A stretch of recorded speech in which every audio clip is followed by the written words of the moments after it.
हे शासन आणि निवडणूक आहे, हे मिलीभगत झालेले. जनतेला नेमकं काय हवंय ते जर निवडायचं असेल तर ते निवडणूक हा एक त्याच्यात माध्यम आहे. सगळा स्कॅम चालू आहे बीजेपी सरकारचा. आणि आता महानगरपालिकेची पण सत्ता हस्तगत करण्याचा त्यांचा प्लॅन आहे. लोकशाहीला काळिंबा भासणारा प्रकार आहे. खऱ्या अर्थानं ह्या महाराष्ट्राचा आणि या मुंबईचा नाश झाल्याशिवाय राहणार नाही. वर्ष 2024 मध्ये लोकसभा निवडणूक देशात पार पडल्या, त्यानंतर विधानसभा निवडणूक ही राज्यात झाली. या निवडणुकीनंतर आगामी काळामध्ये आता स्थानिक स्वराज्य संस्थेच्या निवडणुका पार पडणार आहेत आणि या स्थानिक स्वराज्य संस्थांच्या निवडणुकांमध्ये सर्वाधिक महत्त्वाची मानली जाते ती महापालिका निवडणूक. या महापालिका निवडणुकांच्या पार्श्वभूमीवरती एकीकडे सर्व राजकीय पक्ष तयारी करत असताना एका वादाला तोंड फुटलंय आणि हा वाद म्हणजे दुबार मतदार. खरं तर विधानसभा निवडणुकीमध्ये घोळ आणि दुबार मतदार वाढल्याचा आरोप विरोधकांनी केलाय.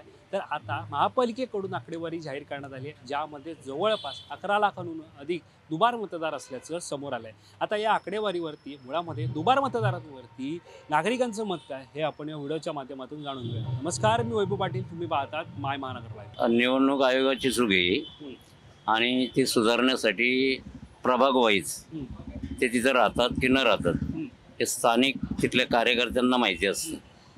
तर तशा माध्यमातून जे निवडणूक आयोगाशी संबंधित पदाधिकारी आहेत असे प्रभागामध्ये पाठवून त्याची चौकशी करून ती नावं रद्द करावी. निवडणूक आयोग आणि शासन यांची जी मिलीभगत झालेली आहे, त्याच्यामुळं कुठंतरी हा मतदार वाढलेला आहे. त्याच्यावर निवडणूक आयोग काय लक्ष देत नाही आहे. ते फक्त मागणी घेतात, ऑब्जेक्शन घेतात, परंतु त्याच्यावर काम निवडणूक आयोग करत नाही.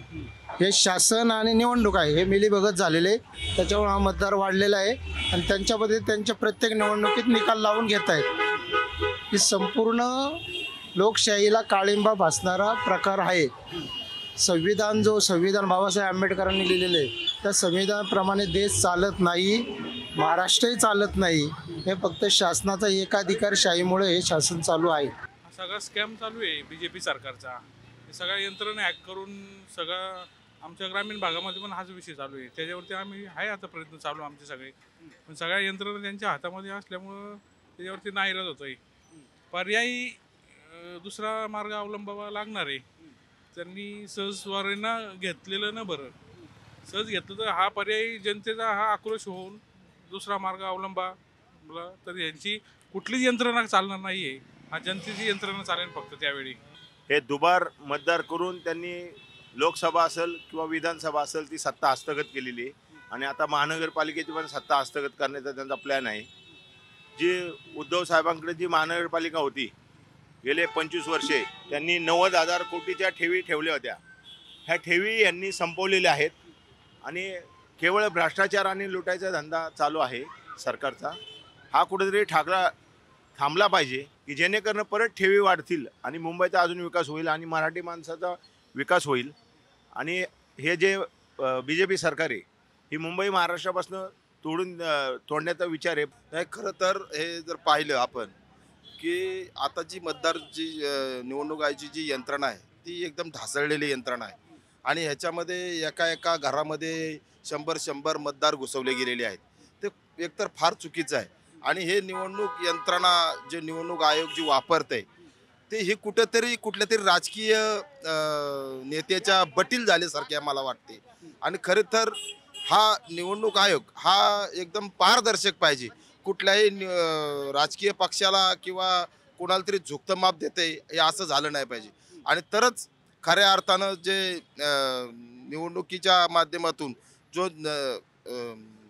लोकांना न्याय मिळणार आहे आणि त्यांना जे हवं आहे, जनतेला नेमकं काय हवं आहे ते जर निवडायचं असेल तर ते निवडणूक हा एक त्याच्यात माध्यम आहे.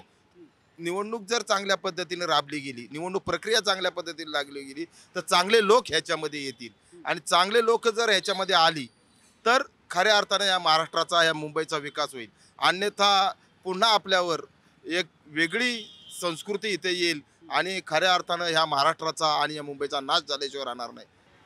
खऱ्या अर्थाने या ठिकाणी जे आत्ताचं जे सरकार आहे ते तर सध्याच्या स्थितीमध्ये की जे असे दुबार मतदार आहेत यांच्या माध्यमातूनच ते सत्तेमध्ये येत आहेत.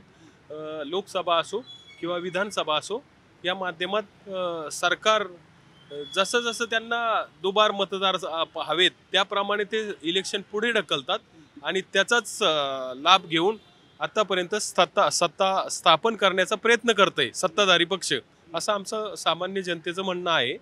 आणि ग्रामीण भागामध्ये आता इलेक्शन व्हायला पाहिजे होत्या. आता नगर परिषद आणि नगरपंचायती घेतल्या, परंतु गावगाड्यामध्ये जिल्हा परिषद आणि पंचायत समित्या ह्या व्हायला हव्या होत्या.